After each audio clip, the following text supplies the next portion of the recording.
इब्राहिम अलैहिस्सलाम ने अभी तक की जो भी जंग लड़ी थी वो तो हम सबको पता है कि परिवार से बाहर की थी। अब जंग जो थी वो खुद अपने फादर के साथ थी। क्या लगता है आपको कि इब्राहिम अलैहिस्सलाम ये जंग जीत पाएंगे? क्या वो अपने वालिद को यानी कि अपने फादर को समझा पाएंगे कि बुत परस्ती में कुछ नहीं रखा, बुत परस्ती कुछ फ़ायदा या नुकसान नहीं दे सकती है? तो आइए इस चीज़ को आज अच्छी तरीके से पढ़ते हैं। इब्राहिम अलैहिस्सलाम और उनके लोगों के बीच सब कुछ खत्म हो गया था और एक नई जंग शुरू हो चुकी थी। सबसे ज़्यादा हैरान और गुस्से में उनके वालिद थे, क्योंकि वो सिर्फ बुत परस्त नहीं थे बल्कि मूर्तियाँ बनाते और बेचते थे। क्योंकि इब्राहिम अलैहिस्सलाम अपने वालिद के सबसे लायक बेटे थे, तो उन्हें इस बुराई से रोकना अपना फ़र्ज समझा ताकि उनके वालिद अल्लाह के अजाब से महफूज रहें। अक्लमंद बेटे होने के नाते हज़रत इब्राहिम अलैहिस्सलाम ने अपने वालिद को बेवकूफ़ साबित नहीं कराया और ना उनकी हरकतों का मजाक उड़ाया। उन्होंने अपने वालिद को समझाया कि वो अपने वालिद से मोहब्बत करते हैं ताकि वालिद की भी मोहब्बत जगाई जा सके, और फिर प्यार से उनसे पूछा कि आप इन जानलेस यानी कि जिन मूर्तियों के अंदर जान भी नहीं है, इनकी पूजा क्यों करा करते हो, जो ना सुन सकती हैं, ना देख सकती हैं और ना हिफाजत कर सकती हैं। जब उनके वालिद को गुस्सा आने वाला था तो इब्राहिम अलैहिस्सलाम ने अपने वालिद से जल्दी से कहा, मेरे वालिद, मेरे पास वो इल्म आया है जो आपके पास नहीं आया, तो मेरी बात मानिए, मैं आपको सीधा रास्ता दिखाऊंगा। मेरे वालिद, शैतान की पूजा मत करो। यकीनन शैतान रहमान का दुश्मन है। मुझे डर है कि रहमान का अजाब आपको ना आ घेरे और आप शैतान के साथी ना बन जाएं। उनके वालिद ने गुस्से से कहा, क्या तुम मेरे देवताओं का इनकार करते हो इब्राहिम? अगर तुम इससे भी बाज नहीं आए तो मैं तुम्हें सांसार पत्थर मार मार कर दूंगा, तो दूर हो जाओ यहाँ से। इब्राहिम अलैहिस्सलाम ने प्यार से जवाब दिया, तुम पर सलामती हो, मैं अपने रब से तुम्हारी मगफिरत की दुआ करूंगा। यकीनन मेरा रब मुझ पर मेहरबान है और मैं तुमसे और उन सब से अलग हो जाऊंगा जिसे तुम अल्लाह के सिवा पूछते हो। अपने वालिद के सख्त रवैये के बावजूद इब्राहिम अलैहिस्सलाम ने हक का पैगाम देना नहीं छोड़ा। वो अपनी कौम को बुतों के आगे झुका हुआ देखकर गुस्से और दुखी से भर जाते। उन्होंने ठान लिया कि वो इन गैर शहरी रस्म और रिवाज को ख़त्म करेंगे। इस इरादे के साथ वो अपने शहर के लोगों के बीच गए, उनसे बहस करने के लिए, ये जानते हुए भी कि उनकी जान को नुकसान हो सकता है। इब्राहिम अलैहिस्सलाम ने अपनी कौम से बिल्कुल उसी तरीके से सवाल किए जैसे एक अक्लमंद डॉक्टर बीमारी का सबब जानने की कोशिश करता है ताकि उसका सही इलाज कर सके, या फिर जैसे कोई काजी मुस्लिम के साथ सख्त सवालात करता है ताकि सच्चाई को पता लगा सके। हज़रत इब्राहिम अलैहिस्सलाम ने उन लोगों से पूछा, क्या ये बुत तुम्हें देखते हैं जब तुम इनके सामने सजदा करते हो? उन लोगों ने अकीदों का दिफा करने की कोशिश करी। उन्होंने कहा कि वो जानते हैं कि ये बुत जानलेस है, मतलब इन बुतों के अंदर कोई जान नहीं है, लेकिन उनके बाप दादा उनकी पूजा करा करते थे और उनके लिए ये सबूत काफ़ी है। हज़रत इब्राहिम अलैहिस्सलाम ने समझाया कि उनके बाप दादा गलत थे। इस बात से वो लोग गुस्सा हो गए और उन्होंने जवाब दिया, क्या तुम हमारे देवता और हमारे बाप दादाओं की निंदा कर रहे हो या तुम मजाक कर रहे हो? हज़रत इब्राहिम अलैहिस्सलाम बिल्कुल भी नहीं घबराए और जवाब दिया, मैं मजाक नहीं कर रहा, बल्कि मैं तो तुम्हारे पास सच्चा दीन लेकर आया हूँ। मुझे मेरे रब ने हिदायत दी है जो कि वाहिद हक परस्त है, जो आसमान और ज़मीन का खालिक है और हर चीज़ को चलाने वाला है। ये गूंगे बुत बस पत्थर और लकड़ी के टुकड़े हैं। हज़रत इब्राहिम अलैहिस्सलाम ने उन्हें ये समझाने की कोशिश की कि ये बुत उन्हें कुछ नुकसान नहीं पहुंचा सकते। उन्होंने ये बात छाती ठोक कर कही, मैं इन बुतों का इनकार कर चुका हूँ। अगर इनमें कोई ताकत होती तो ये मुझे अब तक नुकसान पहुँचा चुके होते। अल्लाह ताला ने कुरान में फरमाया, और उन्हें इब्राहिम अलैहिस्सलाम का वाक़या सुनाओ।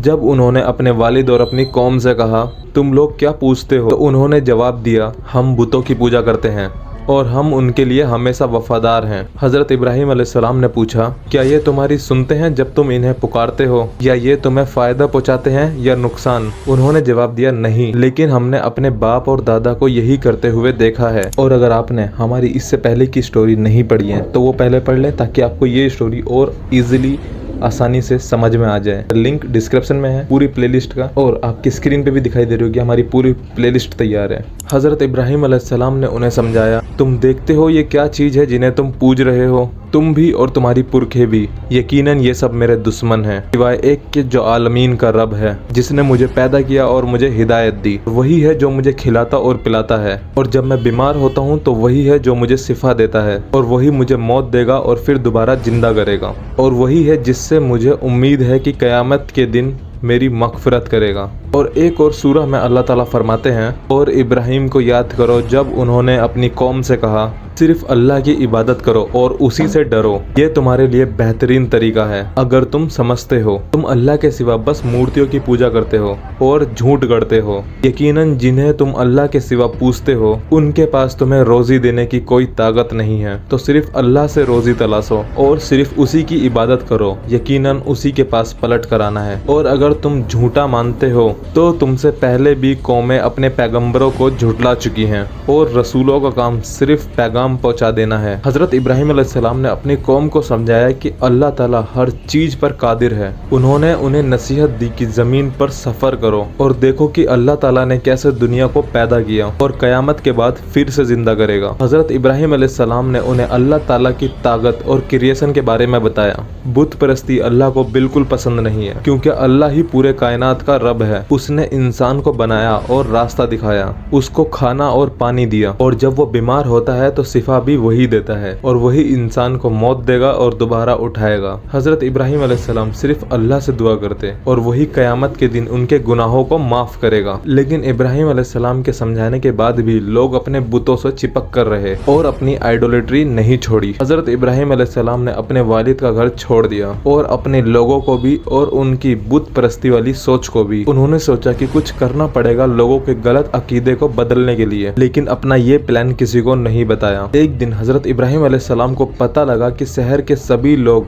किसी बड़े सेलिब्रेशन के लिए नदी की दूसरी तरफ जा रहे हैं। हजरत इब्राहिम अलैहिस्सलाम ने इंतजार किया जब तक पूरा शहर खाली ना हो जाए, और फिर जब पूरा शहर खाली हो गया फिर चुपके से मंदिर की तरफ चले गए। सड़कें खाली थी और मंदिर भी, क्योंकि पंडित सेलिब्रेशन के लिए शहर से बाहर गए हुए थे। हजरत इब्राहिम अलैहिस्सलाम अपने हाथ में तेज कुल्हाड़ी लेकर मंदिर के अंदर गए। अंदर पत्थर और लकड़ी के बुत चुपचाप खड़े थे, उनके सामने खाना रखा था। तो हजरत इब्राहिम अलैहिस्सलाम उनके पास गए और मजाक में कहा, ये खाना ठंडा हो रहा है, क्यों नहीं खाते हो? बट जैसा कि एक्सपेक्ट था, बुत एकदम चुप रहे। फिर हजरत इब्राहिम अलैहिस्सलाम ने बाकी के सभी बुतों से पूछा, क्या तुम भी नहीं खाओगे? वो उनका मजाक उड़ा रहे थे, क्योंकि वो जानते थे कि बुत खाना नहीं खा सकते हैं। फिर उन्होंने फिर से कहा कि तुम्हारे साथ क्या मसला है, तुम बोलते क्यों नहीं हो? और फिर हजरत इब्राहिम अलैहिस्सलाम ने अपनी कुल्हाड़ी उठाई और सब बुतों को तोड़ना शुरू कर दिया, बस एक को छोड़ दिया जो सबसे बड़ा था, और उसकी गर्दन में अपनी कुल्हाड़ी लटका दी। जब उनका गुस्सा ठंडा हो गया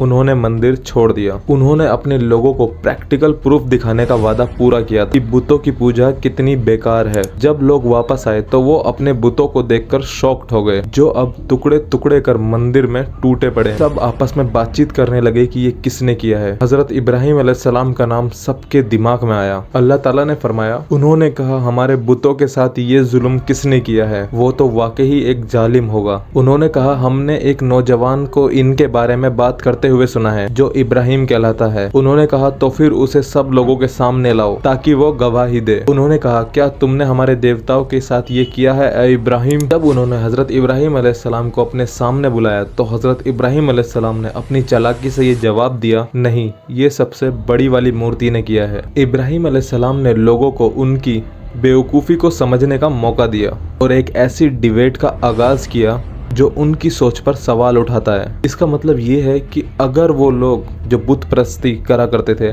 अगर वो लोग कहेंगे कि नहीं, ये इस बड़ी मूर्ति ने नहीं किया, तो फिर हज़रत इब्राहिम अलैहिस्सलाम कह सकते थे कि तो फिर तुम इसकी पूजा ही क्यों करते जो कुछ कर ही नहीं सकती है।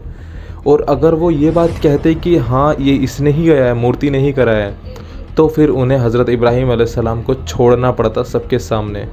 ये हज़रत इब्राहिम अलैहिस्सलाम का एक प्लान था जो उनको उन्हीं की ही बातों में फंसाना था। अब इसके बाद कई लोगों की ईगो पर बात आती है और हज़रत इब्राहिम अलैहिस्सलाम को बहुत बड़ी झुलसती हुई आग में डाला जाता है उनके गुनाहों की सज़ा देने के लिए कि इसने बहुत बड़ा गुनाह किया है।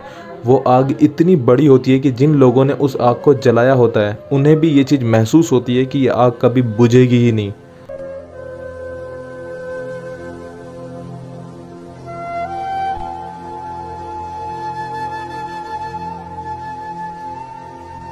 और इसके बाद क्या होता है हम ज़रूर जानेंगे।